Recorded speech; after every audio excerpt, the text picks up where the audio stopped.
This year, TYT's been making a lot of moves. Now you can too.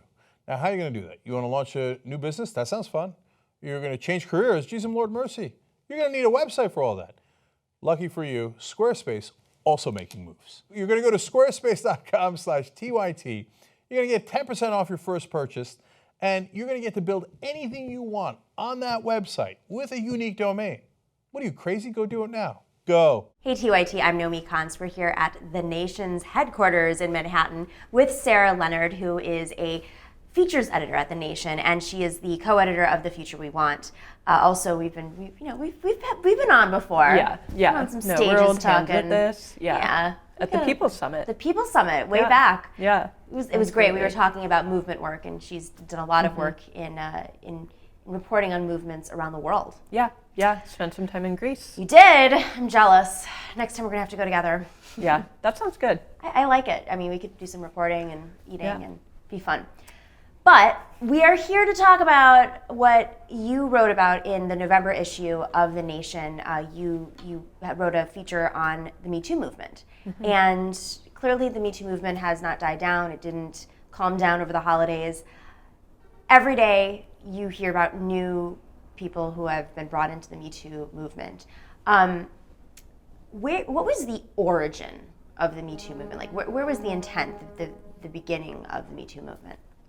Well, we can of course trace it to the Weinstein moment. Mm-hmm. But what I tried to say in The Nation was after the election, women who felt that they had been very comfortable suddenly felt very unsafe and went and protested when maybe they hadn't done that before, and began to create a narrative that the real resistance to Trump was going to be women. Mm-hmm. And I think that Me Too drew on a lot of that energy, a lot of that rage, the sort of respect a lot of people thought they were entitled to, actually can be thrown in the trash with a moment's notice.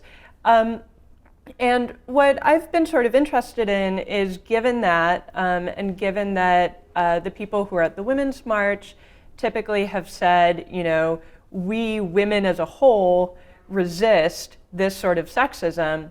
What I'm interested in is, will the Me Too movement actually include everybody? Or will it sort of stick to the realms of media, entertainment, those sorts of things, when we know that actually this sort of behavior pervades our entire economy and has been something that working class women have been fighting on their own without a lot of glamorous media attention for a pretty long time. Actually, forever. We'll get to that in a second, the working class. But the beginning of the Me Too movement seemed to be very much about workplace, how somebody you work with treats you, and specifically with Harvey Weinstein, he was using his power in sexual advancements, and in many cases assault as a form of power over people who were dependent on his power. Yeah. Has it gone beyond that? Are there other scandals that seem to be catching wave that are just sexual scandals or issues that have nothing to do with workplace behaviors and attitudes? In the realm of feminism or? Me Too. I mean, Me Too. It seems to be an umbrella now for more than just that. Yeah, well, I mean, I think that what people are discovering is that actually, since, as everyone likes to say, this is about power, not sex, you actually can't even solve this problem unless you look at this wide range of problems with how we work, including really extreme power dynamics. I mean, if you look at the reason Weinstein was allowed to operate the way he was, it's not just because he's a man, it's not just because he's a creep, it's because he played an immense gatekeeper role. Mm-hmm. And a lot of the men we've seen go down played those gatekeeping roles. And so they were able to extract a lot because women were afraid they wouldn't make it into whatever industry they worked in.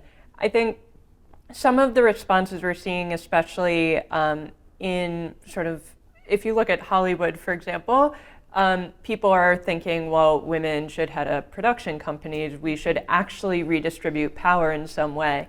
And that, I think, really remains to be seen. It's actually a lot easier to get names on a petition, although that's good. It's easier to found a nonprofit, which is also good, than to actually shake up a pretty powerful industry that has a lot of entrenched interests, that has no real interest in restructuring itself.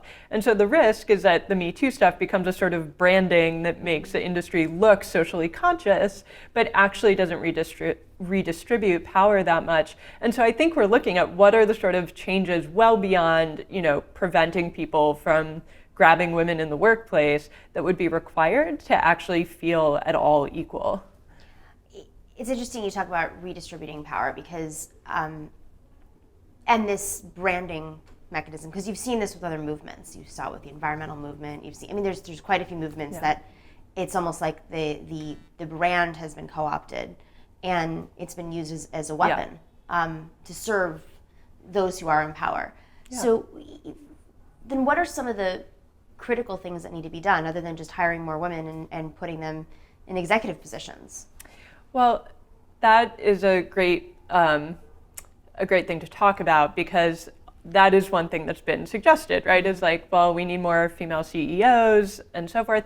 The thing is, part of the evidence we've seen lately shows that where that's been tried, that doesn't necessarily work. So if you look at some of the Silicon Valley companies that are headed up by women, the head of Thinks, period-proof underwear, the quintessential feminist product. She actually directly sexually harassed her employees and would grope people and things like that because she's exerting power, unchecked power. And her employees said that. She's been taken to task for this in the media at this point. Another female Silicon Valley CEO was denying pregnancy leave to her employees. And so what you see, of course, is that, the interests of someone as CEO are always going to outweigh her sort of theoretical ethics about protecting women. And especially in Silicon Valley, I think we've seen the most extreme examples because this is sort of the cult of the founder, right? Whoever founded it is immensely more important, sort of celebrated and important, and everyone else is disposable. And under those conditions, you're always going to see harassment. Most recently, of course, we've seen it in the Clinton campaign. It turns out that the wonderfully named Bernie Strider was a harasser. And he was also a religious advisor. He was a spiritual advisor on the campaign, which... It's past the point of parody. Yeah. I mean, this is a special one. Yeah. And of course, Hillary being the head of that campaign did not result in him being fired. Mm-hmm. So that's a bad solution. And so what we're talking about is reducing power differentials, not just putting different people in those powerful positions. And so when we get to that, we want to be talking about, of course, unions. We want to be talking about power in the workplace. And we actually have a lot of the mechanisms for doing that. That's not a mystery, actually. And one example that I think is particularly amazing is the Coalition of Immokalee Workers, who are farm workers in Florida. They forced companies who buy tomatoes for fast food to agree to their contract, which involved fair wages and all sorts of things, but also had a sexual harassment provision. And since they got that passed, they've gotten 23 managers disciplined and 9 fired. Wow. Because they established their power. The fast food companies need them. They force them into this contract because they need them. And then they were forward-looking enough that they incorporated what is truly a bread and butter issue, which is protection for women against harassment, or anybody for that matter. And so those sorts of things are actually really, really powerful, but hard. They're hard. And so I think we need to be thinking about those sorts of organizing efforts when we think about how we're going to put an end to harassment. It just, what sticks out to me is it's just this intersectional politics that keeps on popping up. Over the past 2 years, it's been so apparent. It's gone beyond the base activists, but maybe the women that went to the Women's March now see things through the lens of economics more than they would have maybe 2 years ago when Secretary Clinton was forced to support the $15 minimum wage. I mean, who does that help the most? It helps women. Yeah. And women of color in particular. Absolutely. And fast food workers. I mean, they were the ones organizing.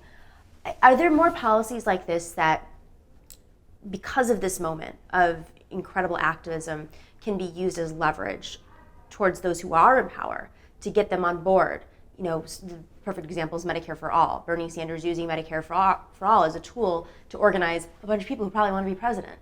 Absolutely. Yeah, and Medicare for All is amazing because that's actually something that unites an enormous swath of Americans. I mean, everyone struggles with health care. And there are a few smaller policies that are related directly to Metoo. So, for example, tipped workers in many states make the tipped minimum wage, which is just, you're going to have a really low minimum wage because you're going to make all these tips on top, and that will get you up to the real minimum wage, which is, of course, horrible because it puts workers at the mercy of the customer. Yep.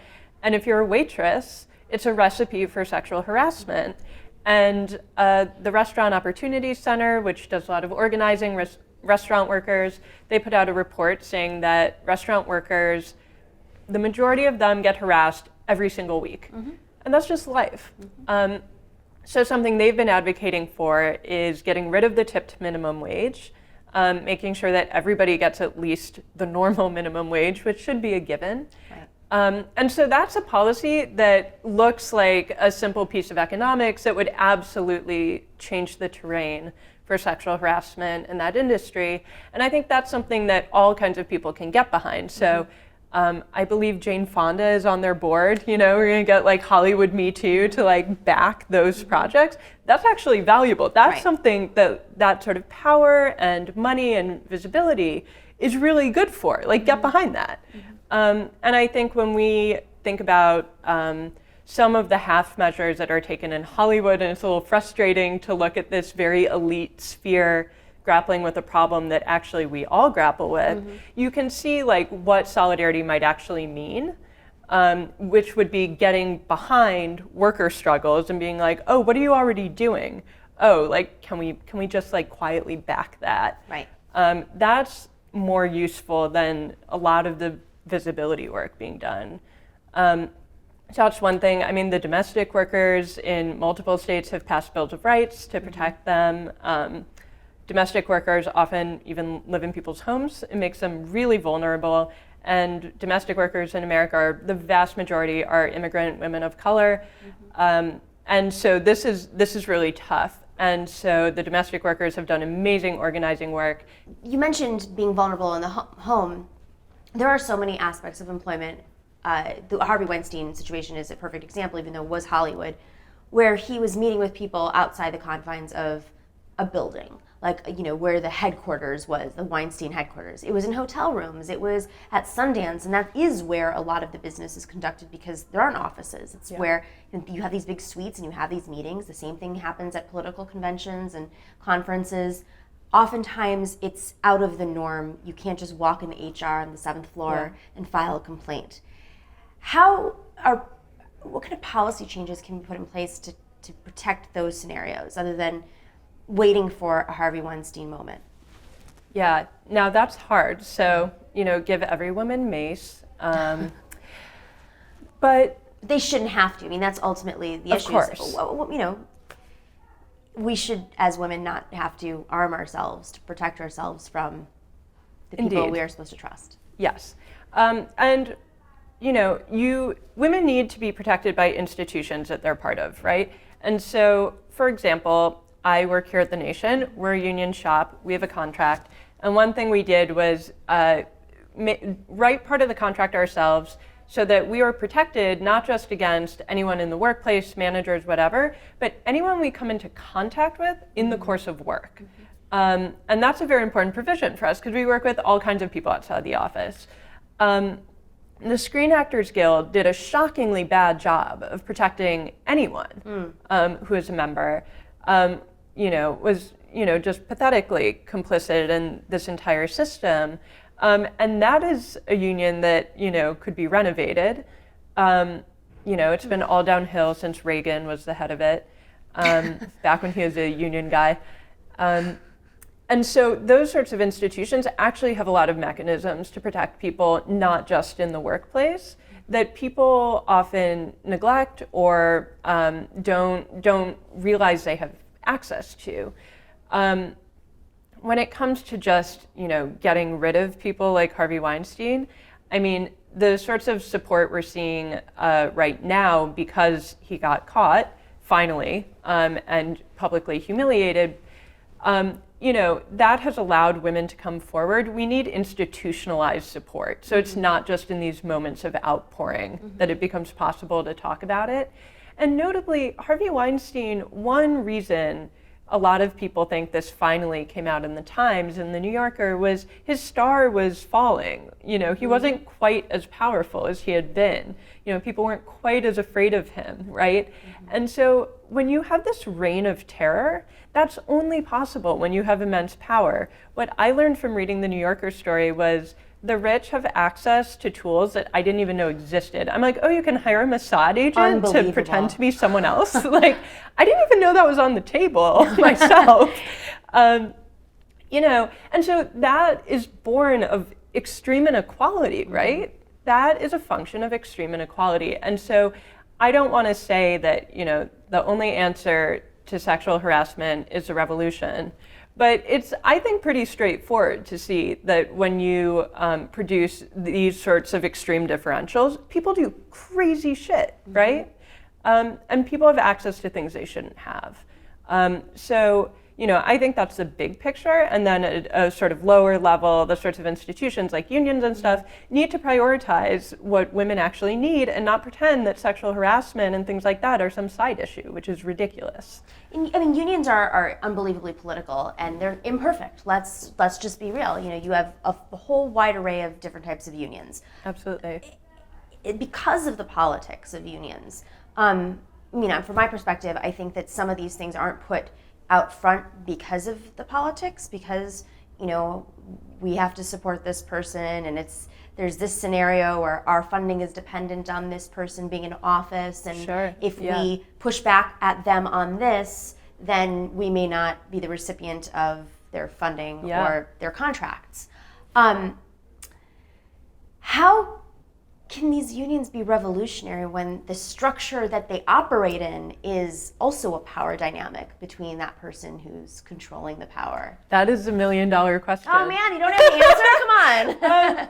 Well, unions have had plenty of their own problems with sexism and harassment. And I'm not trying to romanticize that. I don't want to romanticize that because there's a lot of work to be done there. And I talked to Ellen Bravo, who was an early member of 9 to 5, which was an organization devoted to women's rights at work, and quite left. And so one thing she would do is she would go and do these trainings for unions that had problems with sexism or harassment, and she would, she'd typically get called in when there had been a problem, so they didn't really want to see her. It'd be like 100 male firefighters and one woman, and they'd be like, we really don't want to be here, and she'd be like, sit down. But part of what she would tell them, of course, is when you, treat your fellow workers badly and you humiliate the women and you create all these rifts within your workplace, you're just helping the boss. You're weakening your own bargaining position by dividing the shop. And of course, we would want all those men to just realize that morally, as good humans, they should not treat women terribly. That's step 2. Step 1 is understanding their mutual interest. And that's where solidarity comes from. And once you build that solidarity, once you understand those mutual interests, people tend to develop a lot more empathy. And then you can get to those sort of deeper ethical questions. But that question of solidarity is something she was really able to impress on the shops that she went to. And so we think about that in our own union here, making sure that we are self-regulating and that we are taking care of each other, because that's what makes us strong. And I think that good unions understand that.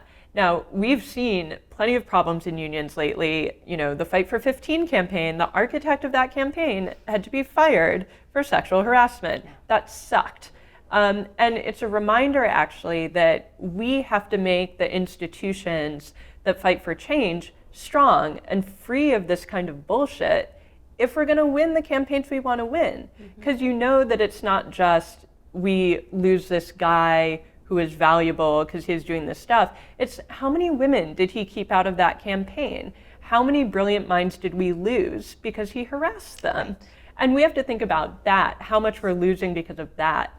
And so, I think that, it really behooves us to be doing this internal reflection at the same time. I mean, you're so right about those power dynamics, and it's tough.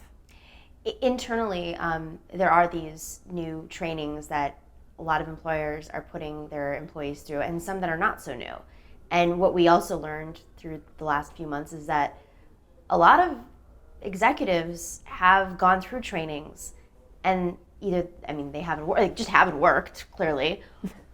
And some of it, I think, is just like there's a generational thing. There's how do you shift the culture beyond the training? Like, are the trainings good enough? Do we need to rethink how we train? And then through that, like, how does the culture? If you've been grabbing people's butts for 75 years, how do you change that person?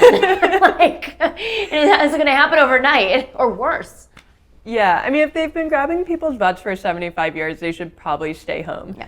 But that said, but what if they're a Pulitzer, or what if they're president? I mean, there's so many scenarios. Right. It was the same. It's well, the then Bill he Clinton should definitely argument. stay home. But the Bill Clinton argument: we can't put the country at national, through a national crisis because this person has a sexual problem.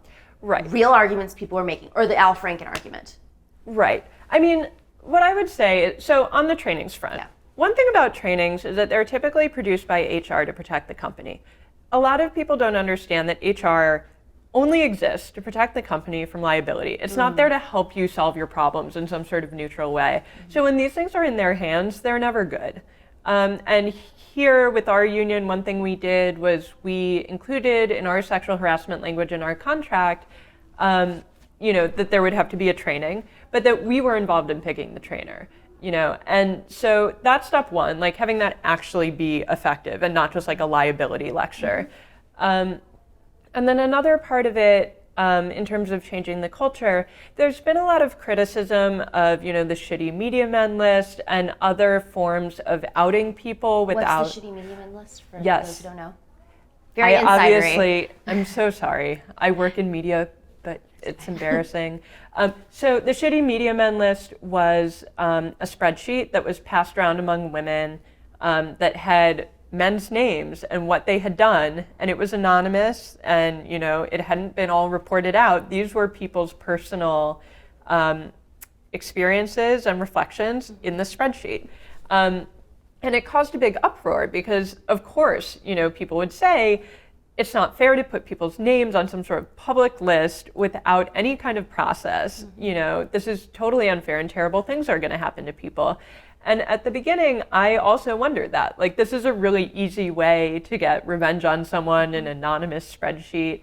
And it actually turned out, I thought, to create the sort of culture shift, or begin it, in this particular industry that you're talking about, where it made people so uncomfortable that people had to rethink what was normal and whether they had been behaving in ways that had crossed the line. It scared people. And then people had to think.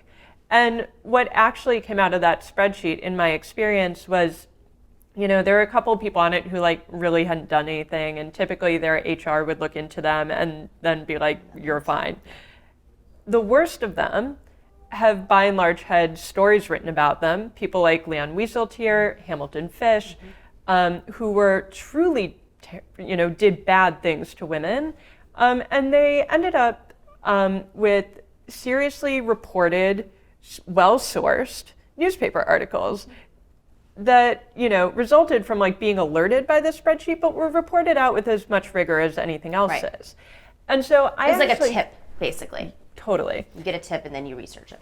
Totally.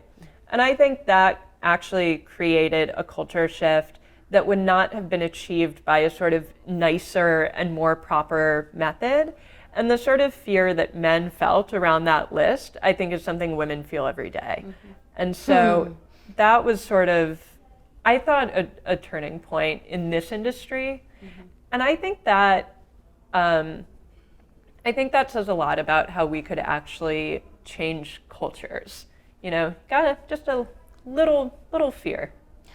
And with that, I mean, through the trainings, there are some men who are fully aware of what their behaviors are, but because they get away with it, because they have problems in many aspects of how these scenarios happen. But then there are a lot of men who didn't understand or know that taking out,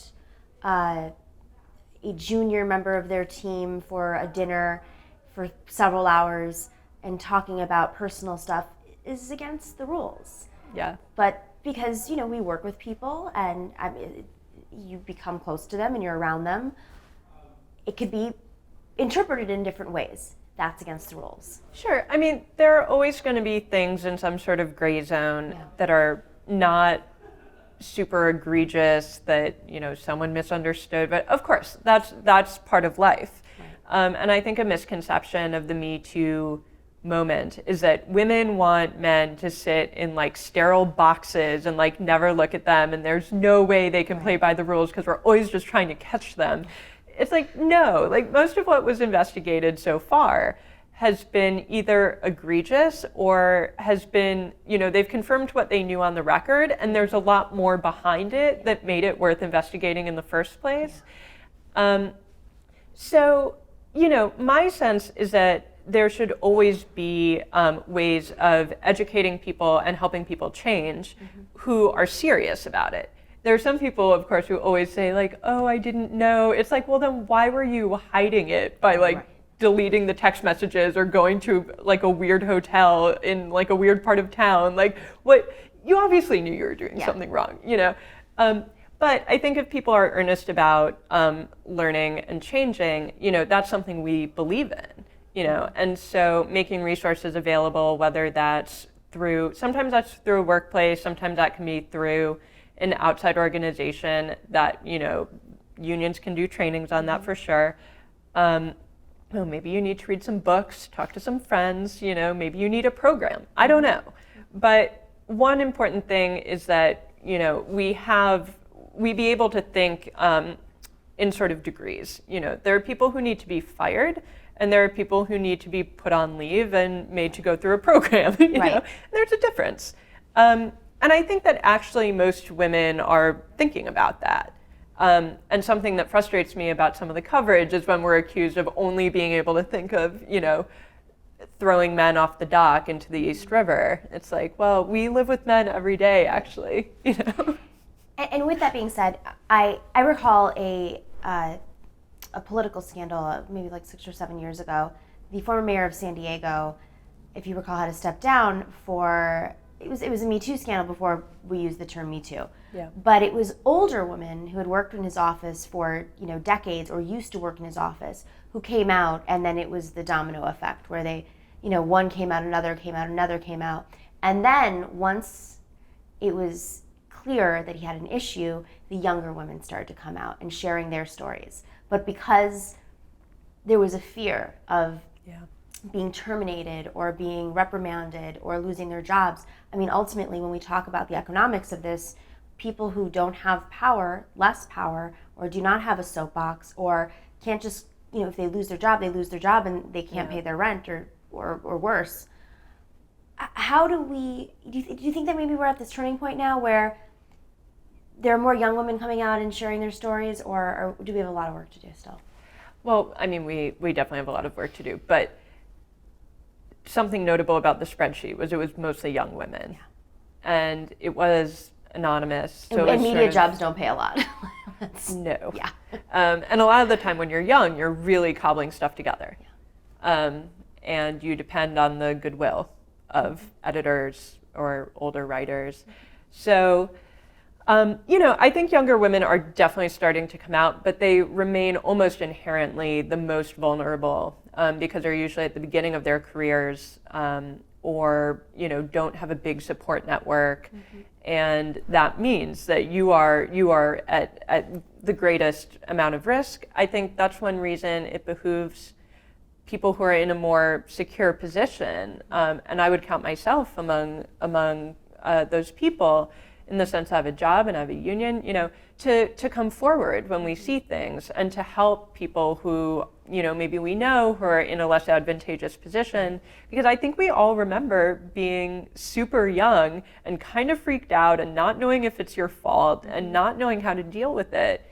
And it behooves us to keep talking about it and to speak up when we see things and to offer people real solutions. In my industry, we've seen all these digital places unionizing, and that's something I always talk about with people. Washington Post. Just Yeah. I mean, that's something I try to always put on the table. Like, you don't think about this immediately. You're thinking about wages and stuff. But think about this. Think about how much safer you'll feel. And so I think that's especially important. Like, the younger you are, the more important that is to have. Sarah, this is a fascinating conversation. I'm sure we can go on for hours talking about this. Next time in Greece. Next time in Greece, there's a lot of MeToo scandals waiting to happen in Greece. I suspect. I mean, not that they're unique, but it's a global phenomenon. It's a global phenomenon. Yeah. We can go investigate over there, over octopus. Great. All right, Sarah, thank you so much. I appreciate your time. Thank you. It's great to see you.